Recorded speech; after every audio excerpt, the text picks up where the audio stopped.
So first previous year paper is CTET paper 1 Hindi first and Sanskrit second, that is 24 दिसंबर 2021 को जो हुआ था। तो पहला क्वेश्चन क्या कहते हैं, choose the correct statement about development. मतलब कि डेवलपमेंट के बारे में हमें क्या करेक्ट स्टेटमेंट को चूज करना है। पहला ए क्या है, कहते हैं development is unidirectional and unidimensional. जो डेवलपमेंट है वो क्या है, यूनि डायरेक्शनल होती है और क्या होती है, यूनि डायमेंशनल होती है। बी क्या कहते हैं कि डेवलपमेंट इज मॉडिफिएबल। सी क्या कहते हैं कि development is totally genetically programmed. मतलब कि जो डेवलपमेंट है वो सिर्फ मतलब पूरा जेनेटिक्स पे ही डिपेंड करता है।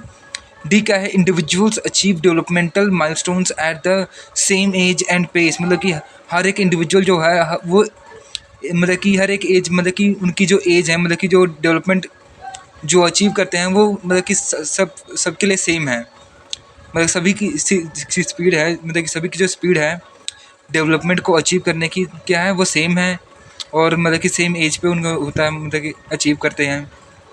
तो इसमें से सही कौन सा है, that is option B is correct. कहते हैं डेवलपमेंट इज मॉडिफिएबल। तो इसके नोट्स क्या कहते हैं, प्रिंसिपल्स ऑफ डेवलपमेंट कौन कौन से हैं। पहला कहते हैं इट इज़ ग्रेजुअल। ये क्या है, डेवलपमेंट धीरे धीरे होता है, ठीक है। It is continuous and life long. जो डेवलपमेंट है वो क्या है, कंटिन्यूस है और क्या है, लाइफ लॉन्ग है। नेक्स्ट कहते हैं इट इज़ सिक्वेंशियल। मतलब कि ये क्या एक सीक्वेंस को फॉलो करता है, कौन, डेवलपमेंट। कहते हैं the rate of development varies from person to person. जो रेट है डेवलपमेंट का वो कहता है वेरी करता है एक इंसान से दूसरे इंसान में। कहते it proceeds from general to specific. जो डेवलपमेंट है वो कैसा प्रोसीड करता है, from general to specific. Next is it is a product of both heredity and environment. जो डेवलपमेंट है वो किसका प्रोडक्ट है, बोथ हेरिडिटी एंड इन्वायरमेंट का। कहते हैं डेवलपमेंट इज़ प्रिडिक्टेबल। जो डेवलपमेंट है हम उसको प्रिडिक्ट कर सकते हैं। And it is modifiable. जो डेवलपमेंट है वो क्या है, मॉडिफिएबल है। Then next question is that is question 2। कहते which of the following principle of development proposes that children gain muscular control of arms relatively earlier than that of fingers. मतलब कि कौन सा प्रिंसिपल ऑफ डेवलपमेंट हमें ये पर बताता है कि जो बच्चे हैं वो जो अपने मस्कुलर पर जो कंट्रोल होता है, पहले वो आर्म्स पे अपना कंट्रोल पाना सीखते हैं, उसके बाद वो फिंगर्स को सीखते हैं। दैट इज़ पहले वो क्या कर रहा है, पहले बॉडी को मतलब कोई पहले पूरी ऑर्गन को यूज़ कर रहा है, देन किसी टिप को यूज़ कर रहा है। दैट इज़ तो क्या है, from centre to, that is from centre to peripheries. क्योंकि क्या है, आर्म्स क्या है, सेंटर है, और हमारी टिप्स क्या है, फिंगर टिप्स क्या है, वो क्या है, दैट इज़ दे आर मतलब कि दे आर एक्सट्रीमिटीज़। मतलब कि ये एट द एंड है। So first is proximodistal principle, B is cephalocaudal principle, C is independence of system principles, and D is hierarchical integration principle. तो that is proximodistal क्या था कि from centre to peripheries क्या थे, proximodistal. और cephalocaudal principle क्या होता है, from head to toe. So that is note में क्या, तो हमारा करेक्ट कौन सा हो जाएगा, ए प्रॉक्सिमो डिस्टल प्रिंसिपल। क्यों, क्योंकि पहले वो आर्म्स पे कंट्रोल सीख रहा है, उसके बाद क्या है, फिंगर्स पे कंट्रोल आ रहे हैं। नोट क्या कहते हैं, प्रोक्सिमो डिस्टल होता क्या कहते हैं, सेंट अगर कोई डेवलपमेंट क्या प्रोसीड करिए फ्रॉम सेंटर टू पेरीफेरी, उसे हम क्या कहेंगे, प्रोक्सिमो डिस्टल कहेंगे। और सेफेलोकॉडल कहता है अगर कोई डेवलपमेंट क्या कहता है, प्रोसीड करता है from head to toe, then उसे what we call that cephalocaudal principle of development. Question third is कहते physical traits of the colour of eyes and hair are. मतलब कि जो फिजिकल ट्रेट हैं, physical traits of the colour, मतलब कि जो किसी मान लो कोई यंग मतलब कोई है बच्चा, अगर उसकी मतलब कि अगर जो आँखों का कलर है और जो उसकी बालों का कलर है वो है क्या। पहला है dominantly determined by environmental factors. ये किस पे डिपेंड करते हैं, इन्वायरमेंटल फैक्टर्स पे डिपेंड करते हैं। बी कहते हैं इनहेरिटेड है। सी कहते हैं कि इन्फ्लुएंस बाय कल्चरल फैक्टर्स, मतलब कल्चरल फैक्टर्स का इन्फ्लुएंस हो रहा है। इनहेरिटेड मतलब हो गया कि हमें अपने पेरेंट्स से मिले हैं। डी क्या है, a result of interaction between heredity and environment. तो physical traits of the colour of eyes and hair are inherited. वो क्या होते हैं, ये इनहेरिटेड होते हैं। That is option B is correct. Question 4 is that कहते हैं dash is the primary agency of socialisation of children. मतलब कि प्राइमरी एजेंसी कौन सी है बच्चों के समाजीकरण के लिए। पहला है स्कूल, दूसरा बी क्या है मास मीडिया, सी क्या है रिलीजन, डी क्या है फैमिली। तो हमेशा ये रिमेंबर रखना है हमें क्या फैमिली क्या होती है primary socialisation of primary agency of socialisation होती है, और जो स्कूल होता है वो क्या होता है सेकेंडरी एजेंसी ऑफ सोशलाइजेशन। तो हमारा ऑप्शन कौन सा डी सही होगा, that is family is the primary agency of socialisation of children. कहते क्वेश्चन फिफ्थ कहते when a child can solve a problem with concrete objects only his problem solving characteristics come under the stage of. जब कोई बच्चा मतलब कोई concrete कोई मूर्त चीज़ को देखकर ही कुछ सीख पाता है, मतलब कोई प्रॉब्लम को हल करना हो तो वो मूर्त चीज़ों को देखकर ही करता है, तो देन उसे वो हम कहेंगे वो किस स्टेज में है। पहला सेंसरी मोटर स्टेज में, बी प्री ऑपरेशनल स्टेज में, सी कंक्रीट ऑपरेशनल स्टेज में, डी फॉर्मल ऑपरेशनल स्टेज में। तो डैट ऑप्शन इज करेक्ट कौन सा है, सी वाला। वो कौन से स्टेज में है, कंक्रीट ऑपरेशनल स्टेज में। क्वेश्चन सिक्स क्या कहते हैं, a child made a mental note that all creatures that have wings and can fly are called birds. मतलब कि सभी क्रिएचर्स जिनके पास क्या पंख है और वो उड़ सकते हैं उन्हें क्या कहते हैं, बर्ड्स कहते हैं। ऐसा क्या बनाया, एक बच्चे ने एक धारणा बना ली है। कहते हैं लेटर सी शॉ, मतलब उसने क्या देखा, एक a bat in a picture book, किसी बुक में मतलब कि क्या एक बैट को देखा, and identified it as bird instead of a mammal. उसे कैसे आइडेंटिफाई किया एज अ बर्ड, वो कहते हैं कि वो बर्ड है, कौन, बैट। तो कहते हैं इस प्रोसेस को the process of knowledge construction described here is, मतलब कि ये जो नॉलेज को कंस्ट्रक्शन हुआ है उसे हम क्या कहेंगे। पहला कहेंगे असिमिलेशन, बी कहेंगे एकोमोडेशन, सी कहेंगे सीरिएशन, डी कहेंगे कंजर्वेशन। तो ऑप्शन कौन सा सही है, that is option A assimilation. कहते एसिमिलेशन क्या होता है, आत्मसात करना, और अकोमोडेशन क्या होता है, बदलाव करना। क्वेश्चन सेवंथ कहते हैं who proposed the term zone of proximal development. ये किसने प्रपोज किया था, पहला लॉरेंस कोहलबर्ग ने, बी कहते हैं लेव वाइगोस्की, देन कहते हैं जीरोम ब्रूनर, डी कहते हैं जीन पियाजे। तो ऑप्शन करेक्ट इस कौन सा, बी वाला लेव वाइगोस्की। इन्होंने क्या प्रपोज किया था, zone of proximal development. Question eighth is कहते हैं which of the following correctly specifies the major difference between Jean पियाजे and Lev Vygotsky's views on the cognitive development of children. मतलब जो जीन पियाजे हैं और लेव वाइगोस्की हैं उसके उनके व्यू में क्या डिफरेंस है। पहला कहते हैं वाइल पियाजे emphasised children's independent efforts to make sense of their world, Vygotsky views cognitive development as a socially mediated process. ये सही है, मतलब कि पियाजे किस पे जोर देते हैं, बच्चों की independent efforts to make sense of their world. Vygotsky क्या कहते हैं, व्यू करते हैं their views cognitive development as a socially mediated process.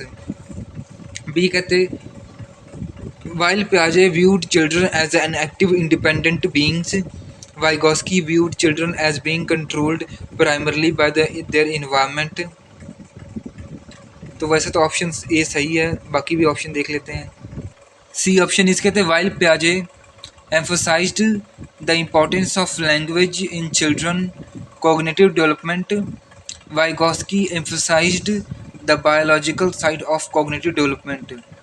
D कहते हैं while according to Piaget children speak to themselves for self guidance, for Vygotsky children's talk indicates egocentrism। तो कहते हैं अकॉर्डिंग टू Piaget के according क्या है, children speak themselves for self guidance, जबकि Vygotsky के अकॉर्डिंग क्या है, children talk indicates ईगोसेंट्रिसिज्म।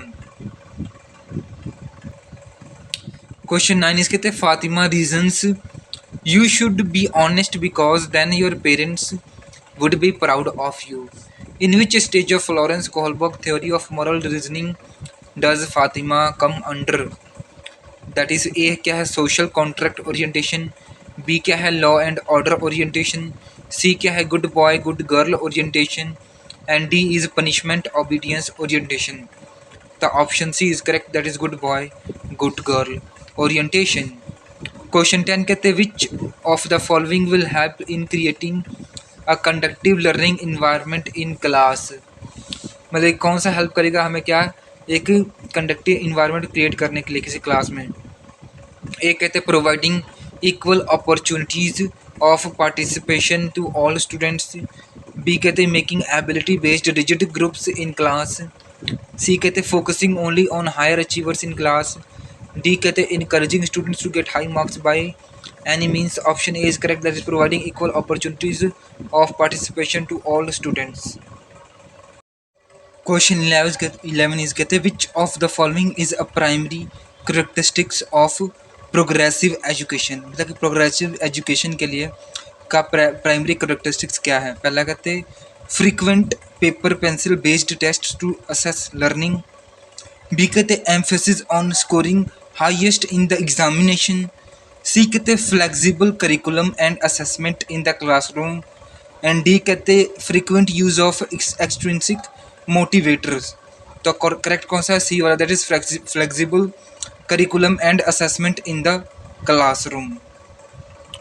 Question 12 is कहते हैं according to Harvard Gardner's theory of multiple intelligences, if a child in the classroom is able to respond appropriately to the temperaments, intentions and moods of a peer group, she has a bodily kinesthetic intelligence, b intrapersonal intelligence, C कहते हैं interpersonal intelligence and D musical intelligence. तो ये कौन सा होगा, that is C option interpersonal, क्योंकि वो किसी दो बंदों के बीच में क्या कर रहा है, समझ पा रहा है उनके मूड्स को, उनकी इंटेंशंस को। ठीक है, that is interpersonal intelligence. Question 13 कहते हैं while teaching the concept of occupation Monica showed flash cards of both men and women in non-traditional roles. This strategy will help in, किस चीज़ में ये हेल्प करेगा, ए प्रोमोटिंग जेंडर स्टीरियोटाइप्स को, promoting gender stereotypes flexibility. C कहते promoting gender hierarchy. D कहते modelling gender typing. तो correct कौन सा है, बी वाला, that is promoting gender stereotype flexibility. Question 14 is कहते which of the following is not a high order thinking skill. A कहते analysis, B कहते evaluation, C कहते क्रिएशन एंड डी क्या है, दैट इज रिकॉल। तो not पूछा है, that is will be recall. Question 15 कहते which of the following is the example of criterion referenced assessment.